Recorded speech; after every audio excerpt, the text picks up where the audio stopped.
പിറകിലാരോ വിളിച്ചോ, മധുര നാരകം പൂത്തോ, അകലെ മുകിലിനെ പിറകിൽ പനിമതി വെറുതെ എന്തിനൊളിച്ചു.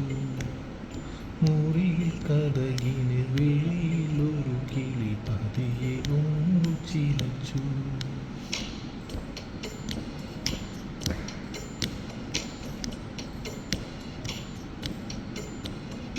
പിറകിലാരോ വിളിച്ചോ, മധുര നാരകം പൂത്തോ, അകലെ മുകിലിന് പിറകിൽ പനിമതി വെറുതെ എന്തിനു